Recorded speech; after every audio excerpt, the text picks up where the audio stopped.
ഏകീകൃത കുർബാന വിഷയവുമായി ബന്ധപ്പെട്ട് എറണാകുളം അങ്കമാലി അതിരൂപതയിലെ സഭയോട് കൂറുള്ള സഭയോടൊപ്പം നിൽക്കുന്ന വിശ്വാസികള് വലിയൊരു പ്രതിസന്ധിയിലൂടെ കടന്നു പോകുന്ന സമയമാണ്.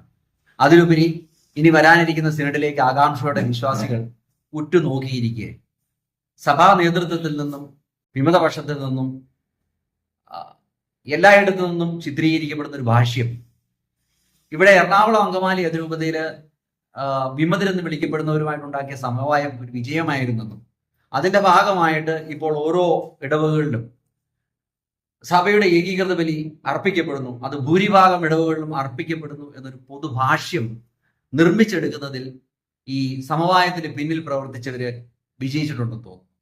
അപ്പോൾ യഥാർത്ഥത്തിൽ ഭൂരിപക്ഷം ഇടവുകളിലും സഭയുടെ ഏകീകൃത ബലി നടക്കുന്നുണ്ടോ എന്നതിനെക്കുറിച്ച് ഒരു ചർച്ചയാണ് ഇന്ന് MTNS ഇവിടെ ലക്ഷ്യം വയ്ക്കുക.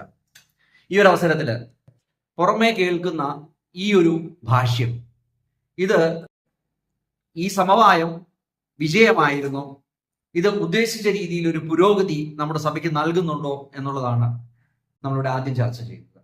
അതിനെക്കുറിച്ച് സേവ്രിയേട്ടൻ്റെ അഭിപ്രായം എന്താണ്? ഒന്നാമതായിട്ട് നമ്മൾ ഈ സമവായത്തെക്കുറിച്ച് ചിന്തിക്കുമ്പോൾ ഇതിനു മുൻപ് ഡിസംബർ 24-ന് അന്ന് മുതൽ ഏകീകൃത കുർബാന സഭയിൽ അർപ്പിക്കപ്പെടണം എന്ന് പറഞ്ഞുകൊണ്ട് മാർപ്പാപ്പ തന്നെ ഒരു എക്സോർട്ടേഷൻ നടത്തി, അല്ലെങ്കിൽ ഒരു നിർദ്ദേശം വെച്ചു, ഓർഡറായിട്ട് തന്നെ. അതിനെ ഇവിടെ ചിത്രീകരിച്ചത് എന്താ?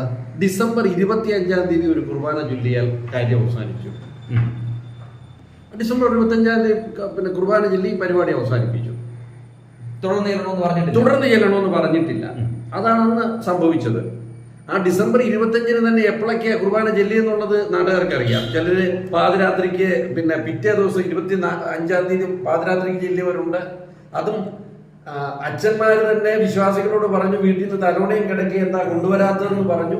അങ്ങനെ കുർബാനയെ ഏത് രീതിയിൽ അവഹേളിക്കാമോ ആ രീതിയിൽ അവഹേളിക്കുന്നതിന് അവസരമൊരുക്കുകയാണ് ഇവിടെ ഉണ്ടായിരുന്ന ആളുകൾ അതിന്റെ പരിഭാഷയും ചെയ്യുന്നത്.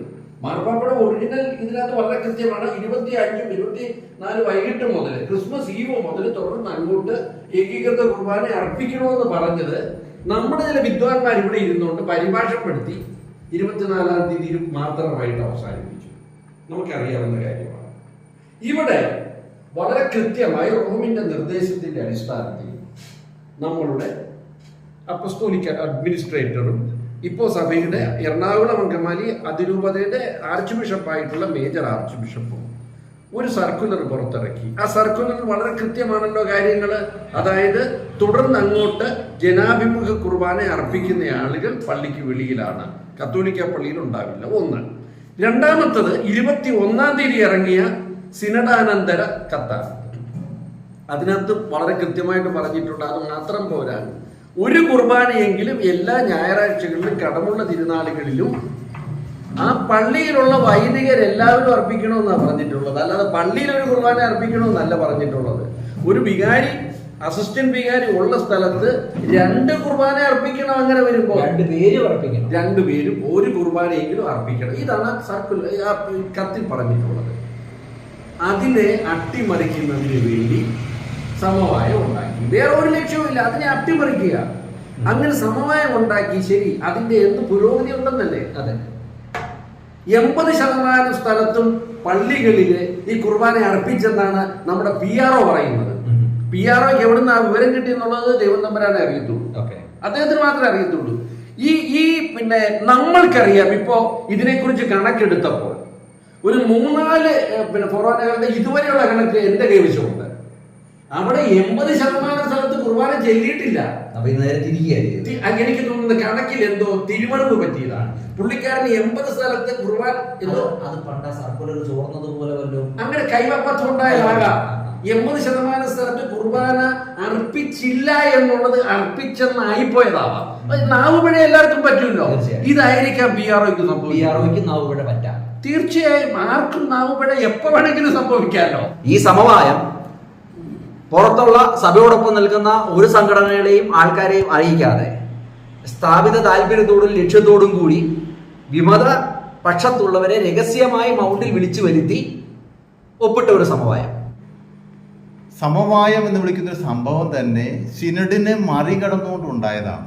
അത് ഉണ്ടാക്കിയത് പോലും അങ്ങനെയെങ്കിൽ സമവായത്തിന് വിരുദ്ധമായിട്ടുള്ള സഭയോടൊപ്പം നിൽക്കുന്നവർ, സഭയ്ക്ക് വിമതർ എന്ന് വിളിക്കുന്നവർ മറ്റൊരു പക്ഷം, ഈ രണ്ടു പക്ഷത്തെയും ഒരുമിച്ച് വിളിച്ചുകൊണ്ടല്ലേ സമവായം ഉണ്ടാക്കേണ്ടിയിരുന്നത്.